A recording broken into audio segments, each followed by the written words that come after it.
ഈ ഉയരെ ഫിലിമില്ലേ അതൊക്കെ കണ്ടിട്ട് സ്റ്റുഡൻസ് മോട്ടിവേറ്റഡ് ആയിട്ട് ഈ ഫീൽഡിലേക്ക് വന്നിട്ടുണ്ട്. പൈലറ്റ്സിന്റെ ഷോർട്ടേജ് ഇല്ല, ആക്ച്വലി ഒരുപാട് സ്റ്റുഡൻസ് പഠിച്ചിറങ്ങുന്നുണ്ട്. പല സ്റ്റുഡൻസും CPL ശേഷമുള്ള കാര്യങ്ങളെ പറ്റിയിട്ട് വല്ല അവെയർ അല്ല. ഈ പറഞ്ഞ മാതിരി എളുപ്പമുള്ളൊരു പരിപാടിയല്ല. പാഷൻ മാത്രം കാര്യമില്ല, അതിനനുസരിച്ച് ഹാർഡ് വർക്കും ചെയ്യണം. So you can always enhance your skills. ഒരു പ്രോപ്പർ ഫിനാൻഷ്യൽ പ്ലാൻ ചോദിക്കുകയാണെങ്കിൽ സർ എന്ത് അഡ്വൈസ് ചെയ്യും? ഇപ്പോഴത്തെ മിക്ക എയർലൈൻസും ഒരു ട്രെയിനിങ് എമൗണ്ടും കാര്യങ്ങളൊക്കെ എടുക്കുന്നുണ്ട്. ഇത്ര എമൗണ്ട് കമ്പനിക്ക് കൊടുക്കേണ്ടി വരും. 1% ഇങ്ങനെ നടന്നു എന്ന് പറഞ്ഞ് അവരുടെ പുറകെ ബ്ലൈൻഡ്ലി ഫോളോ ചെയ്യേണ്ട ആവശ്യമില്ല. Everything is available on. പല ഗ്രൗണ്ട് ക്ലാസ്സും പല ഫ്ലൈങ് സ്കൂളായിട്ടാണ് ടൈപ്പ് ചെയ്യുന്നത്. ഗ്രൗണ്ടിലേക്ക് വിളിക്കുന്ന സമയത്ത് അവർ ഫേവറബിൾ ആയിട്ട് നമ്മളോട് സംസാരിക്കും. പിന്നെ ഒന്നും റിസർച്ച് ചെയ്യാൻ പലരും നിൽക്കാറില്ല. 1 CR ഓൾമോസ്റ്റ് കഴിഞ്ഞിട്ടുണ്ട്. ഈ മിസ്ലീഡിങ് ഇൻഫർമേഷൻസ് കാരണം ഉണ്ടാകുന്ന ഒരു കാര്യമാണ്. ആ ബഡ്ജറ്റ് നിങ്ങൾ പ്ലാൻ ചെയ്യണം. ചെറിയ സമയം കൊണ്ട് കുറേ പഠിച്ചെടുക്കാനുണ്ട്.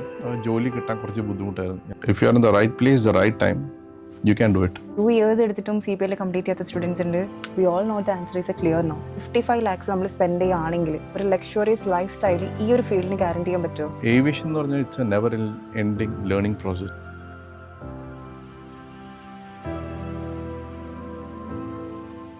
ഹേ all, welcome back to my YouTube channel. So കുറേ ആയല്ലോ ഏവിയേഷൻ റിലേറ്റഡ് ആയിട്ടുള്ള കണ്ടൻസിനെ പറ്റിയിട്ട് വീഡിയോസ് ചെയ്തിട്ട്. ഓഫ് കോഴ്സ് ലോങ് വീഡിയോസ് കുറേ ചെയ്തിട്ട് നിങ്ങളെ കമൻറ്റ്സ് ഞാൻ കാണുന്നുണ്ട്.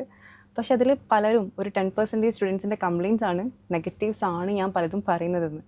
നിങ്ങളിലേക്ക് ഫീഡ് ചെയ്യപ്പെട്ട ഇൻഫർമേഷൻസ് അല്ല ഞാൻ ഷെയർ ചെയ്യുന്നത്. സോ അതിലൊരു മിസ്മാച്ച് വന്നിട്ടുണ്ടാവും. ബട്ട് ഇന്ന് എന്തായാലും ഞാൻ ഒറ്റയ്ക്കല്ല. Today we have with us mister Mebin Mathew.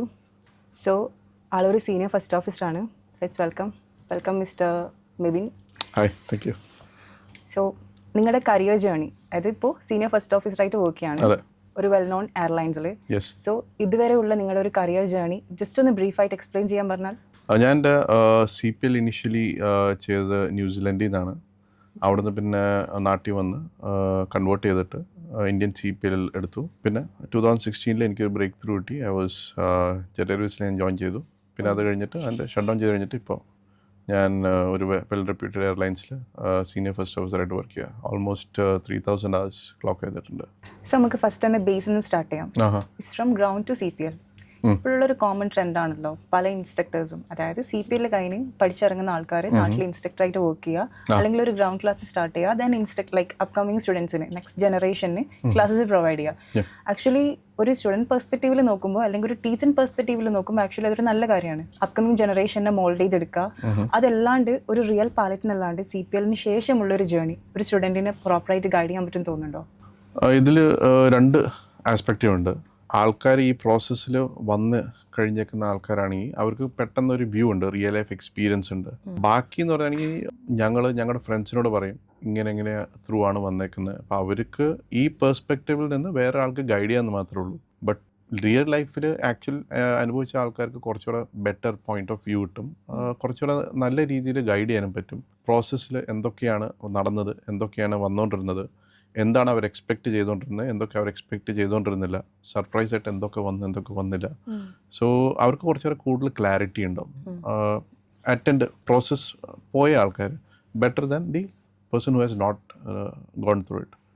So പെർസ്പെക്റ്റീവാണ് എൻ്റെ ഇതിൽ വന്നിരിക്കുന്നത്. സോ ഒരു CPL ഹോൾഡേഴ്സ് എന്ന് പറയുമ്പോൾ അതായത് നമ്മൾ പല സ്റ്റുഡൻസും CPL ശേഷമുള്ള കാര്യങ്ങളെ പറ്റിയിട്ട് വല്ല അവെയർ അല്ല. ഓഫ്കോഴ്സ് നമ്മുടെ ടൈപ്പ് റൈറ്റിംഗ് ആയിക്കോട്ടെ, കൺവേർഷൻ ആയിക്കോട്ടെ. ഇപ്പോൾ പല ഒരു മിത്ത് എന്ന് പറയുന്നത് നമുക്ക് ടൈപ്പ് റൈറ്റിംഗ് ഇല്ലാണ്ട് ഡയറക്റ്റ് എയർലൈൻസിലേക്ക് എൻ്റർ ചെയ്യാൻ പറ്റുന്നൊരു മിത്ത് ഉണ്ട് സ്റ്റുഡൻസിൻ്റെ ഇടയിൽ. അപ്പോൾ അത് ക്രിയേറ്റ് ചെയ്തിട്ടുള്ളത് ഓഫ്കോഴ്സ് ഈ എനിക്ക് തോന്നുന്നത് ഗ്രൗണ്ട് ക്ലാസ്സിൻ്റെ ഒരു അഡ്വർടൈസിങ് അല്ലെങ്കിൽ സ്റ്റുഡൻസിനെ ഫീഡ് ചെയ്യിപ്പിച്ചൊരു കാര്യം അത്. പക്ഷേ ആക്ച്വലി അങ്ങനെയല്ല. CPL കഴിഞ്ഞ് അതിനുശേഷം ടൈപ്പ് റൈറ്റിംഗും കൂടി കഴിഞ്ഞിട്ടല്ലേ സ്റ്റുഡൻസിന് ആക്ച്വലി സ്കോപ്പ് ഉള്ളൂ എയർലൈൻസിലേക്ക്, അല്ലാണ്ട് ഫ്രഷേഴ്സിനെ എടുക്കുന്നുണ്ടുള്ള കാര്യം ആക്ച്വലി ഉള്ളതാണോ?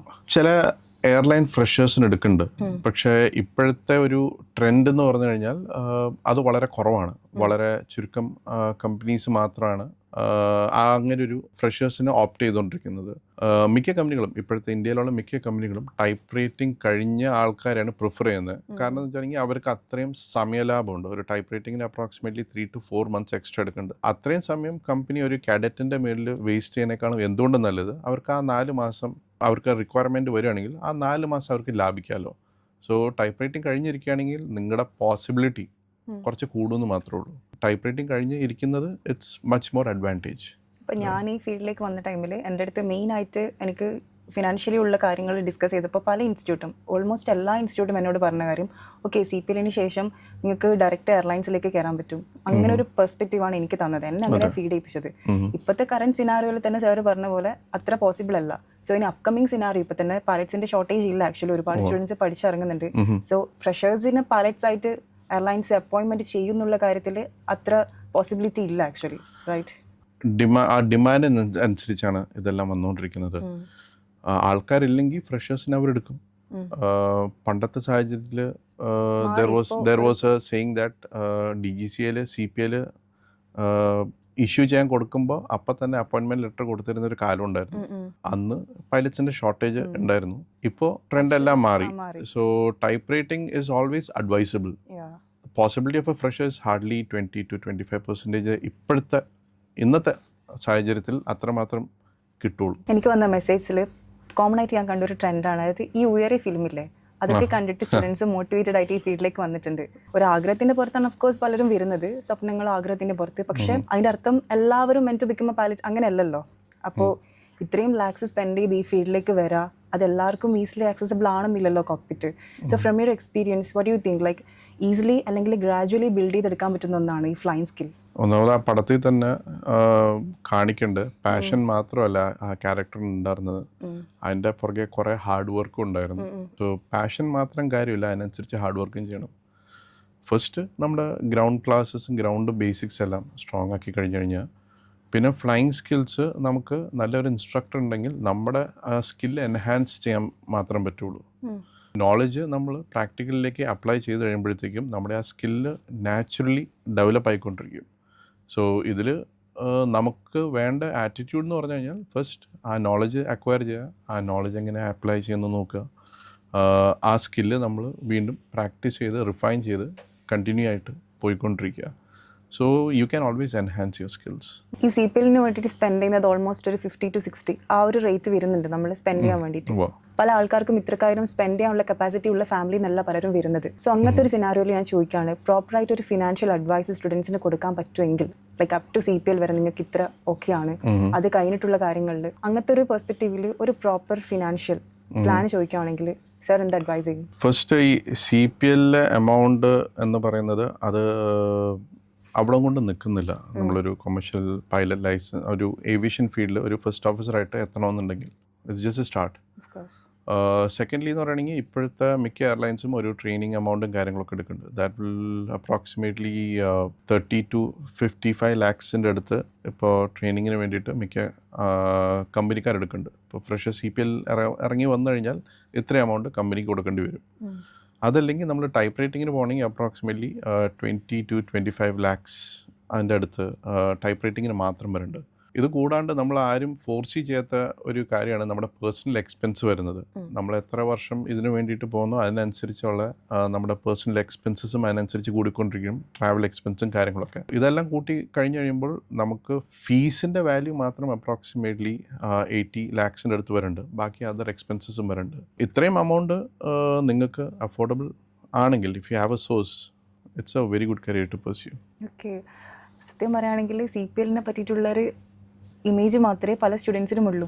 ആഫ്റ്റർ CPL സ്റ്റുഡൻസിന് പോയാലും ടൈപ്പ് റൈറ്റിംഗ് ആ ഒരു കാര്യത്തിനെ പറ്റിയിട്ട് മാത്രമേ അറിയുള്ളൂ. ആക്ച്വലി സാർ ഇപ്പോൾ കുറേ പോയിന്റ്സ് ആഡ് ഓൺ ചെയ്തിട്ടുണ്ട്. എനിക്കൊന്നും പല സ്റ്റുഡൻസും ഇതിനെപ്പറ്റി വല്ല അവെയർ അല്ല. If you do your homework നല്ല രീതിയിൽ റിസർച്ച് ചെയ്യുകയാണെങ്കിൽ കൃത്യമായിട്ട് നമുക്ക് ഇൻഫർമേഷൻസ് എല്ലാം ഓൺലൈനിൽ അവൈലബിൾ ആണ്. ജസ്റ്റ് 1 person ഇങ്ങനെ നടന്നു എന്ന് പറഞ്ഞ് അവരുടെ പുറകെ ബ്ലൈൻഡ്ലി ഫോളോ ചെയ്യേണ്ട ആവശ്യമില്ല. Everything is available online. പക്ഷേ മാത്രമല്ല സ്റ്റുഡൻസ് അത്രയും ആഗ്രഹത്തോടെ വരുമ്പോൾ അവർക്ക് ഫസ്റ്റ് തന്നെ അറിയാം നമ്മളെ കൊണ്ട് പറ്റുന്നൊരു ഫീൽഡ് അല്ല, ഭയങ്കര ഫിനാൻഷ്യൽ റിസ്ക് ഉണ്ട് എന്നുള്ള കാര്യം അറിയാം. എന്നാലും ഇപ്പോൾ ഒരു ഗ്രൗണ്ടിലേക്ക് വിളിക്കുന്ന സമയത്ത് അവർ ഫേവറബിൾ ആയിട്ട് നമ്മളോട് സംസാരിക്കും. പിന്നെ ഒന്നും റിസർച്ച് ചെയ്യാൻ പലരും നിൽക്കാറില്ല. ഓക്കെ, ഇത് ഇങ്ങനെ ആയിരിക്കാം, ഇങ്ങനെ മുന്നോട്ടേക്ക് പോകാം, അങ്ങനെയായിരിക്കും പാരൻസിനെ കൺവിൻസ് ചെയ്ത് ലൈക്ക് ഇതിലേക്ക് വരുന്നത്. പക്ഷേ ഫ്യൂച്ചർ എക്സ്പെക്ടേഷൻസിനെ നല്ല രീതിയിൽ മിസ്മാച്ച് ചെയ്യുന്ന ഒരു കാര്യം ഇത് പലരും അവെയർ അല്ല actually. At the end of the day you have to make your own decisions. ഇപ്പോൾ CPLൻ്റെ കാര്യമാണെങ്കിൽ തന്നെ എവിടെ ഇപ്പോൾ ഇന്ത്യയിൽ ഫ്ലൈ ചെയ്താലും പുറത്ത് ഫ്ലൈ ചെയ്താലും തിരിച്ച് ഇന്ത്യ വന്നിട്ടാണ് നമുക്ക് കൺവേർഷൻ ചെയ്യേണ്ട ആവശ്യമുള്ളൂ. സോ ആ ബഡ്ജറ്റ് നിങ്ങൾ പ്ലാൻ ചെയ്യണം എന്താണ് ചെയ്യേണ്ടതെന്ന്. റീസെൻ്റ്ലി സൗത്ത് ആഫ്രിക്ക, ഫിലിപ്പീൻസ് ചില you can get it for 55 to 50 lakhs എന്നാണ് എൻ്റെ ഒരു അറിവ്. I may be wrong. USA പോയി കഴിഞ്ഞാൽ that will go up to 75-80 lakhs. പിന്നെ നമ്മുടെ ഡോളർ കൺവേർഷൻ റേറ്റ്സ് അനുസരിച്ച് മാറിക്കൊണ്ടിരിക്കും. സോ എവിടെ നിന്ന് ഫ്ലൈ ചെയ്ത് വന്നാലും at the end of the day DGCA-യിലാണ് നമ്മൾ കൺവേർട്ട് ചെയ്യേണ്ടത്. എല്ലാ ലൈസൻസും it's almost the same for DGCA. ശരിക്കും പറഞ്ഞാൽ നല്ല രീതിയിൽ ഒരു അഡ്വൈസ് അല്ലെങ്കിൽ ഒരു ഫിനാൻഷ്യൽ പ്ലാൻ ഓഫ് കോഴ്സ് എന്തായാലും വേണം. കാരണം എനിക്ക് ഒരു കുട്ടിൻ്റെ ഒരു ഫീഡ്ബാക്ക് ആയിരുന്നു, ആള് USA ഫ്ലൈ ചെയ്യാണ്. എനിക്ക് തോന്നുന്നു PPL കഴിഞ്ഞ് ബട്ട് 1 CR ഓൾമോസ്റ്റ് കഴിഞ്ഞിട്ടുണ്ട്. സോ ആൾക്ക് അത്ര വലിയ നോളജ് ഉണ്ടായിട്ടില്ല. അവർ ഏതോ കസിന് ചെയ്തതിന്റെ ബാക്കിൽ ഇവളും ചെയ്തതാണ്. ബട്ട് US ചൂസ് ചെയ്തുകൊണ്ട് തന്നെ അങ്ങനെയാണെങ്കിൽ കാഡറ്റിനും പോവായിരുന്നല്ലോ. അപ്പോൾ ആക്ച്വലി ഒരു പ്രോപ്പർ ആയിട്ടുള്ള അഡ്വൈസ് അല്ലെങ്കിൽ ഫ്യൂച്ചർ പ്ലാൻസ് ഇല്ലാത്തതുകൊണ്ട് പറ്റിയൊരു അബദ്ധമാണത്. എക്സാക്ട്ലി. അത് കുറച്ചുകൂടെ റിസർച്ച് ചെയ്ത് ഇരുന്നെങ്കിൽ ഇത്രയും USS അവരുടെ ഫ്ലൈയിങ് ചാർജസ് കൂടുതലാണ്. അതുകൂടാണ്ട് അവരുടെ വേറെ 1-2 ആസ്പെക്ട്സും കുറച്ച് ഹെവി എമൗണ്ട് ഉണ്ട്. നമ്മുടെ ഫോറക്സിൻ്റെ റേറ്റും കുറച്ച് കൂടുതലാണ്. So US is obviously a little more higher than most of the other places.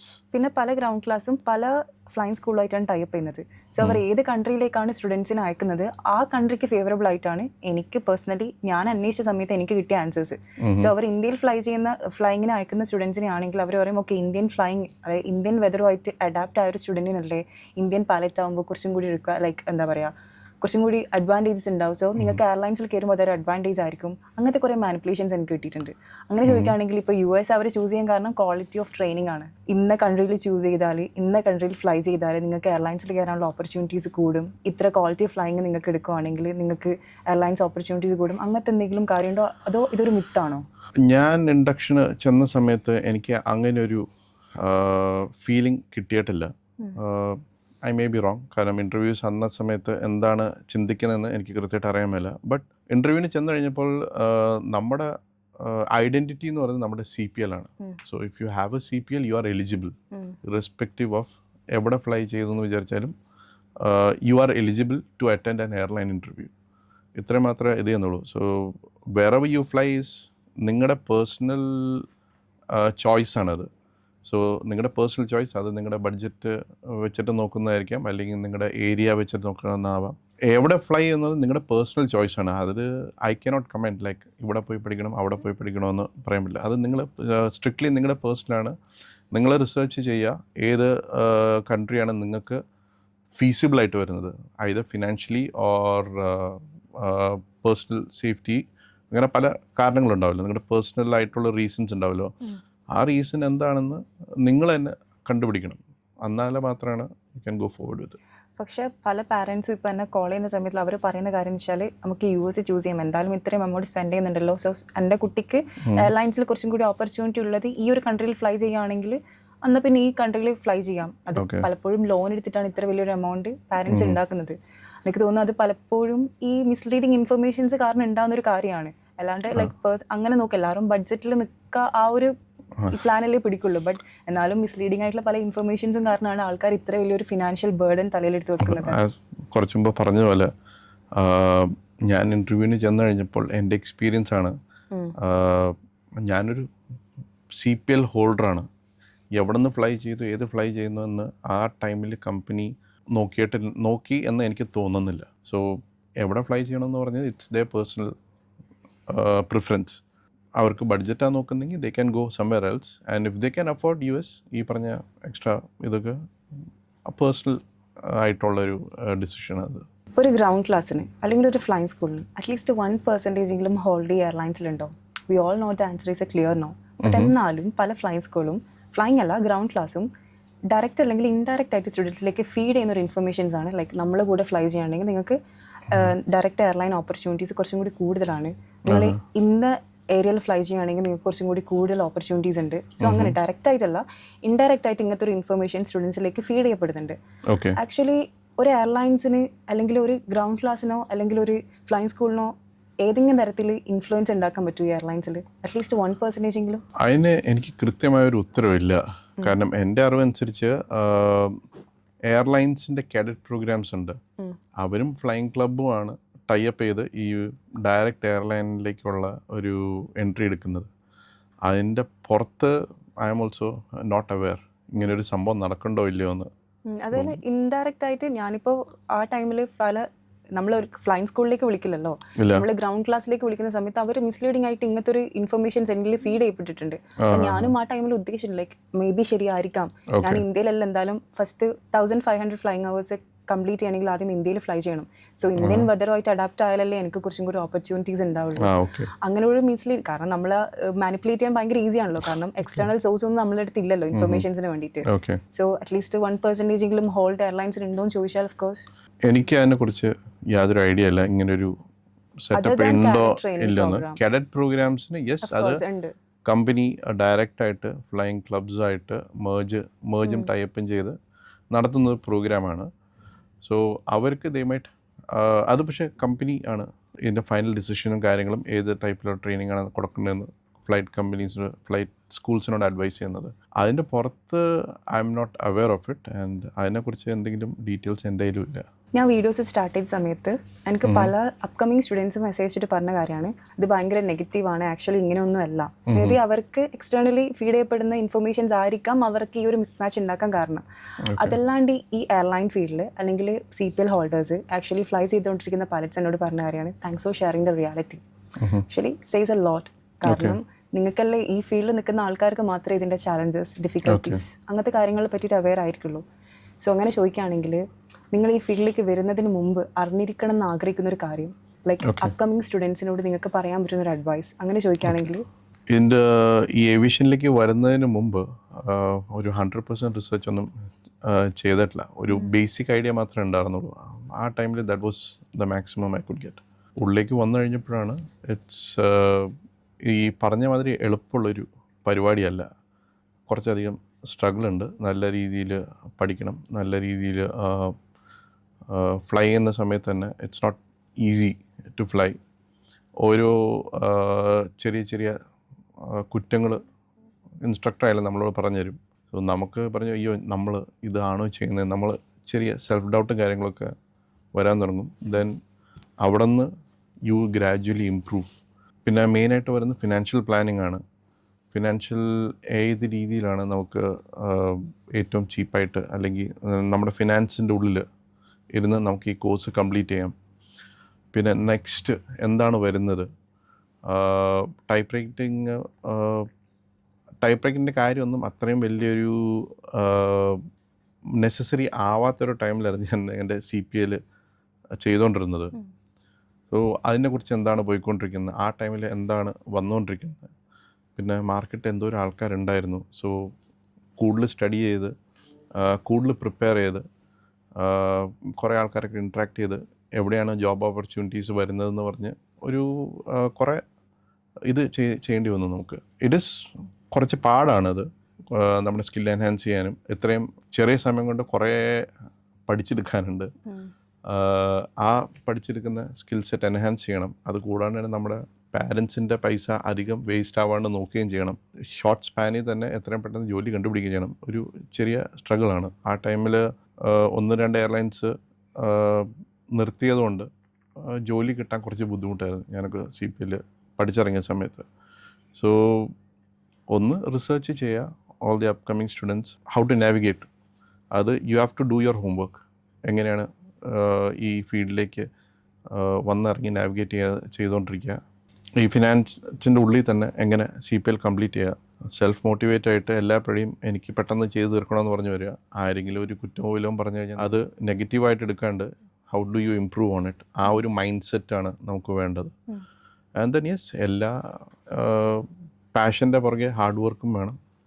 Keep the passion and keep the hard work ഒരുമിച്ച് കൊണ്ടുപോവുകയും ചെയ്യണം. ഞാൻ പറയുകയാണ് നിങ്ങൾക്ക് CPL വിത്തിൻ 1.5 years കൊണ്ട് കംപ്ലീറ്റ് ചെയ്യാൻ പറ്റും, എയർലൈൻസിൽ എൻ്റർ ചെയ്യാൻ പറ്റും. Do you agree? യെസ്, ചെയ്യാൻ പറ്റും. If you are in the right place the right time you can do it. I have a batchmate join ചെയ്ത സമയത്ത് അവൻ്റെ CPL അവൻ്റെ കൈ കിട്ടിയിട്ട് 3-ാം മാസം അവന് ജോലി കിട്ടിയിട്ടുണ്ട്. അതേപോലെ CPL കിട്ടി ഒരു 6 വർഷം കഴിഞ്ഞിട്ട് ജോലി കിട്ടിയ ആളുണ്ട്. So it is possible both vase. പക്ഷേ ഇപ്പം പല ഫ്ലൈങ് സ്കൂളിലും എനിക്ക് പേഴ്സണലി വരുന്ന പല കമൻസിലും അല്ലെങ്കിൽ മെസ്സേജിലും പറയുന്ന കാര്യമാണ് 2 years എടുത്തിട്ടും CPL കംപ്ലീറ്റ് ചെയ്യാത്ത സ്റ്റുഡൻസ് ഉണ്ട്. എനിക്കൊന്ന് ഒരു ആവറേജ് ടൈം ഡ്യൂറേഷൻ എന്ന് പറയുന്നത് 1.5 years ആണ് ഇപ്പോഴത്തെ സിനാരിയോയിൽ പറയുകയാണെങ്കിൽ. കാരണം ഫ്ലൈങ് സ്ലോ ഡൗൺ ആവുന്നുണ്ട്, കാരണം പലയിടത്തും ഓവർ ക്രൗഡ് ആണ് ആക്ച്വലി. സോ അത് സ്റ്റുഡൻസിനെ വല്ലാണ്ട് എഫക്ട് ചെയ്യുന്നുണ്ട്. അപ്പോൾ അതുകൊണ്ട് തന്നെ പല സ്റ്റുഡൻസും എൻ്റെ അടുത്ത് ഷെയർ ചെയ്തൊരു കാര്യം ഇത്. ആഹാ. ആ ടൈമിൽ 1.5 years കൊണ്ട് എയർലൈൻസിൽ കയറാന്നുള്ളത് പോസിബിൾ ആണെങ്കിലും ഇപ്പോഴത്തെ ടൈമിൽ അത് എത്രത്തോളം പോസിബിൾ ആണെന്ന് എനിക്കറിയില്ല. സോ ഫ്ലൈയിങ് ടു ജോബ്, അത് എനിക്ക് ഫ്ലൈയിങ് കംപ്ലീറ്റ് ചെയ്യാനായിട്ട് നിങ്ങൾ നിങ്ങളുടെ ഫ്ലൈയിങ് ക്ലബിന് പുഷ് ചെയ്യേണ്ടി വരും. ജോലി എപ്പോൾ കിട്ടുമെന്ന് ചോദിച്ചു കഴിഞ്ഞാൽ I cannot answer that. It depends on the മാർക്കറ്റിൽ കമ്പനികൾക്ക് എയർക്രാഫ്റ്റും വന്നുകൊണ്ടിരിക്കുന്നുണ്ട്. പൈലറ്റ്സിൻ്റെ റിക്വയർമെൻറ്റ് ഉണ്ടെങ്കിൽ there will be an intake, otherwise the company will hold. ചോദിച്ചത് is it possible? Absolutely it is possible. And there are incidents, there are stories. 1.5 വർഷം കൊണ്ട് CPL മുതൽ എയർലൈൻ ജോലി കിട്ടിയേക്കുന്ന സ്റ്റോറീസ് ഉണ്ട് ആക്ച്വൽ ലൈഫിൽ available. It has happened.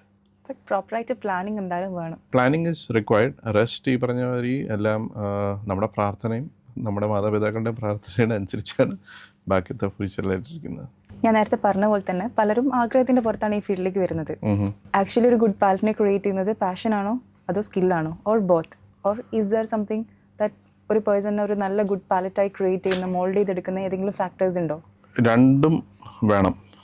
Passion ഉണ്ടെങ്കിൽ മാത്രമാണ് നമുക്കത് പെർസ്യൂ ചെയ്യാനുള്ള ഒരു നമ്മുടെ സ്കിൽ പെർസ്യൂ ചെയ്യാനുള്ള ഒരു വില്ലുണ്ടാവുള്ളൂ. സോ ഫസ്റ്റ് പാഷനേറ്റ് ആവണം. നമ്മുടെ ഈ പൈലറ്റ് ആവണമെന്നുള്ള ആഗ്രഹം ഫസ്റ്റ് വരുന്നത് പാഷൻ്റെ പുറത്താണ്. How this aircraft is working, ഇതൊന്ന് ഫ്ലൈ ചെയ്താൽ എങ്ങനെ ഉണ്ടാവും. ആ പാഷൻ ഡ്രൈവ് ചെയ്തിട്ടാണ് മിക്ക ആൾക്കാരും പൈലറ്റ് ഫീൽഡ് തന്നെ ചൂസ് ചെയ്തുകൊണ്ടിരിക്കുന്നത്. അത് അവിടെ കൊണ്ട് തീർന്നില്ല. വൺ എന്ന് പറഞ്ഞു കഴിഞ്ഞാൽ നമ്മൾ ഏവിയേഷൻ എന്ന് പറഞ്ഞാൽ it's a never ending learning process. എപ്പോഴും there is always something new. ആ ന്യൂ എന്താണെന്ന് നമ്മൾ പഠിക്കുകയും ചെയ്യണം. അത് നമ്മുടെ ലൈഫിലേക്ക്, നമ്മുടെ സ്കിൽസിലേക്ക് അഡാപ്റ്റും ചെയ്യുകയും ചെയ്യണം. പിന്നെ നമ്മൾ പറഞ്ഞ പോലെ ഒരു അറിവും ചെറുതല്ല എന്ന് പറഞ്ഞ പോലെ ഓരോ സ്മോൾ മൈന്യൂട്ട് പോയിന്റ്സ് ആണ് നമ്മുടെ സ്കിൽസിനെ റിഫൈൻ ചെയ്തുകൊണ്ടിരിക്കുന്നത്. ആ ചെറിയ പോയിന്റ്സ് ആര് പറഞ്ഞാലും doesn't matter whoever it is. So നമ്മുടെ സ്കിൽ എൻഹാൻസ് ചെയ്യുന്ന എല്ലാ measures whatever it is, discipline, self awareness, ഒരു പ്രോബ്ലം സോൾവിങ് മെൻറ്റാലിറ്റി ഉണ്ടായിരിക്കണം. Get into a non normal situation. അപ്പോൾ how do you get out of it എന്ന ചോദ്യത്തിനുള്ള നോളജും skills എങ്ങനെ use ചെയ്യാൻ പറ്റുന്നു, ആ ഡിസിഷൻ എടുക്കുക. നമ്മുടെ കൂടെ ഒരാളിരിക്കുന്നുണ്ടെങ്കിൽ അയാളുടെ അഭിപ്രായം ചോദിക്കുക. സോ CRM നിങ്ങൾ പറയും. So if his idea is better, if his input is better than us, അത് റിവ്യൂ ചെയ്യുക. And then you go head. So എവിടെ നിന്നൊക്കെ എന്തൊക്കെ ചെറിയ ഇൻഫർമേഷൻസ് കിട്ടുക, ആ ഇൻഫർമേഷൻ നമ്മൾ അതിന് കൺസിഡറേറ്റ് ചെയ്തിട്ട് പോവുക ആ നോൺ ഈഗോയിസ്റ്റിക് രീതിയിൽ. സോ ഇതിൻ്റെ എല്ലാത്തിൻ്റെ ഒരു combination will always make you good flyer. ഇതിപ്പോൾ പറഞ്ഞുകൊണ്ടിരിക്കുന്ന സമയത്ത് എനിക്കൊരു കാര്യം ഓർമ്മ വന്നത്, ഒരു ലാസ്റ്റ് ഡേ എനിക്കൊരു കുട്ടി മെസ്സേജ് ആണ്. നമ്മളിങ്ങനെ ചലഞ്ചസിനെ പറ്റിയിട്ട് ഡിസ്കസ് ചെയ്തുകൊണ്ടിരിക്കുന്ന ടൈമിൽ കുട്ടി പറഞ്ഞ് ഒരു 55 lakhs സ്പെൻഡ് ചെയ്താൽ എന്താ, ഒരു ലക്ഷറീസ് ലൈഫ് സ്റ്റൈൽ കിട്ടുമല്ലോ, നമുക്ക് അതിൽ കൂടുതൽ ഉണ്ടാക്കാമല്ലോ, അങ്ങനത്തെ പല കാര്യങ്ങളും കുട്ടി പറഞ്ഞു. അപ്പോൾ ആ കമൻറ്റ് കേട്ടപ്പോൾ എനിക്ക് മനസ്സിലായി പലരും വെൽ അവെയർ അല്ല. ആ ഒരു പെർസ്പെക്റ്റീവിൽ ഞാൻ ചോദിക്കുകയാണെങ്കിൽ ഒരു 55 lakhs നമ്മൾ സ്പെൻഡ് ചെയ്യുകയാണെങ്കിൽ ഒരു ലക്ഷറീസ് ലൈഫ് സ്റ്റൈൽ ഈ ഒരു ഫീൽഡിന് ഗ്യാരണ്ടി ചെയ്യാൻ പറ്റുമോ? ഫസ്റ്റ്ലി 55 lakhs CPL മാത്രമാണ് എടുക്കുന്നത്. വീണ്ടും കുറേ ഹേർഡിൽസും കൂടെ ഉണ്ട്. Like airline induction, type writing, അങ്ങനെ പറഞ്ഞ് കുറേ എമൗണ്ട് ഉണ്ട്. അതെല്ലാം കൂടെ ആ കൊച്ചിനോട് ആഡ് ചെയ്തോളം പറയാം. രണ്ടാമത്തത് ലക്ഷറിയസ് ലൈഫ് എന്ന് പറഞ്ഞു കഴിഞ്ഞാൽ ഇറ്റ്സ് ഓരോരുത്തരുടെ പെർസ്പെക്റ്റീവാണ് എങ്ങനെ അത് ഹാൻഡിൽ ചെയ്യണമെന്ന്. ആ ടൈമിൽ ജോലി കിട്ടിക്കഴിഞ്ഞാൽ ആ സാലറിയും എങ്ങനെയൊക്കെ ആണെങ്കിൽ it is her personal will to go about her personal lifestyle. അതിനെക്കുറിച്ച് I cannot comment much on that. So അങ്ങനെയാണെങ്കിൽ നിങ്ങളുടെ ഫ്ലൈങ് സ്കെഡ്യൂൾസും നിങ്ങളുടെ യൂഷ്വൽ റൂട്ടീൻസ് ഒക്കെ എങ്ങനെയാണ്? യൂഷ്വൽ റൂട്ടീൻസ്, ഫസ്റ്റ് കമ്പനി എല്ലാ മാസം ഒരു പബ്ലിഷ്ഡ് റോസ്റ്റർ എടുക്കും. സോ ആ റോസ്റ്റർ നമ്മൾ ഫോളോ ചെയ്യും. അപ്പോൾ നമ്മൾ ഫ്ലൈറ്റ് പ്രിപ്പറേഷൻസ് വീട്ടിൽ നിന്ന് തുടങ്ങും. എവിടെയാണ് നമ്മൾ പോയിക്കൊണ്ടിരിക്കുന്നത്, ഏത് സമയമാണ്. അപ്പോൾ ഓഡ് ടൈമിംഗ് ആണെങ്കിൽ അതിനനുസരിച്ച് ഫ്ലൈറ്റിന് മുമ്പ് നമ്മൾ വെൽ റെസ്റ്റഡ് ആയിരിക്കണം. പിന്നെ ഓൺ ടൈം എഴുന്നേൽക്കുക, റെഡി ആയിക്കഴിച്ചാൽ അതിന് മുമ്പ് നമ്മൾ പോണ ഡെസ്റ്റിനേഷൻ ആൻഡ് ഓൾട്ടർനേറ്റ്സ് ഏതൊക്കെയാണ് നമുക്ക് ഫയൽ ചെയ്തേക്കുന്നത്, നമുക്ക് ഫ്ലൈറ്റ് പ്ലാൻ കിട്ടും. അത് വായിച്ച് നോക്കിയിട്ട് ആ ഫ്ലൈറ്റിനുള്ള NOTAMs, weather, en route weathers, ഇതെല്ലാം ജസ്റ്റ് ചെക്ക് ചെയ്തിട്ട് ഏകദേശം എക്സ്ട്രാ ഫ്യൂലോ അല്ലെങ്കിൽ ക്യാരി ചെയ്യണോ അതെല്ലാം നോക്കും. ഡിസ്പാച്ചിൽ വന്ന് ഞാൻ ക്യാപ്റ്റനോട് നോ ടൈംസ് എന്തൊക്കെയാണ് എല്ലാം ഡീബ്രീഫ് ചെയ്യും, ക്രൂവിനെ ഡീബ്രീഫ് ചെയ്യും. പിന്നെ നേരെ എയർക്രാഫ്റ്റിൻ്റെ ഉള്ളിലേക്ക് പോകും. ഫ്യൂലെല്ലാം ഫൈനലൈസ് ചെയ്ത് കണ്ടിൻജൻസീസ് എന്തെങ്കിലും അതെല്ലാം ഡിസ്കസ് ചെയ്തിട്ട് നേരെ എയർക്രാഫ്റ്റിലേക്ക് പോകും. പിന്നെ then we operate to destination. ഡെസ്റ്റിനേഷനിലേക്ക് എത്തിക്കഴിഞ്ഞ് കഴിഞ്ഞാൽ പിന്നെ അവിടെ നിന്ന് മിനിമം റെസ്റ്റ്, നെക്സ്റ്റ് ഫ്ലൈറ്റ് ഏതാണെന്ന് വെച്ച് കഴിഞ്ഞാൽ വി ഗോ ദർ, പ്രോപ്പറായിട്ട് റെസ്റ്റ് എടുക്കുക. അടുത്ത ഫ്ലൈറ്റ് ഓപ്പറേറ്റ് ചെയ്യാനുള്ള സേഫ്ലി ഓപ്പറേറ്റ് ചെയ്യാൻ മിനിമം അഡിക്വേറ്റ് റെസ്റ്റ് വേണം. അപ്പോൾ ആ അഡിക്വേറ്റ് റെസ്റ്റ് നമ്മളെ തന്നെ ഡിസിപ്ലിൻ ചെയ്ത് അത് മെയിൻറ്റെയിൻ ചെയ്യുക. പിന്നെ we operate the next flight in the same way. This is a never ending routine. We keep on repeating this. So സ്റ്റുഡൻസിന് അറിയണമെന്ന് ആഗ്രഹമുള്ള ഓൾമോസ്റ്റ് പല കാര്യങ്ങളും നമ്മൾ കവർ ചെയ്തിട്ടുണ്ട്. ആൻഡ് ഇനിയും കാര്യങ്ങൾ ഉണ്ടാവും ഓഫ് കോഴ്സ്. സോ സ്റ്റുഡൻസ് ഇത് കാണുകയാണെങ്കിൽ നിങ്ങൾക്കുള്ള ഡൗട്ട്സ്, നിങ്ങൾക്ക് അറിയണമെന്ന് ആഗ്രഹമുള്ള ഡൗട്ട്സ് കമൻറ്റ് ചെയ്യാം. നമുക്ക് ഇൻഷാല്ലാ അപ്കമിങ് വീഡിയോസിൽ ചെയ്യാം. And thank you so much for your time. Like ഒരുപാട് വാല്യുബിൾ ആയിട്ടുള്ള ഇൻഫർമേഷൻസ് ഇപ്പം നമുക്ക് കിട്ടിയിട്ടുണ്ട്. എനിക്ക് തോന്നുകയാണ് സ്റ്റുഡൻസിന് കുറച്ചും കൂടി ബെറ്റർ ആയിട്ട് കാര്യങ്ങൾ പ്രൊസീഡ് ചെയ്യാനും പ്ലാൻ ചെയ്യാനും പറ്റട്ടെ. Sure. And all the best to your cadets and all the best to your CPL program. Sure. Thank you.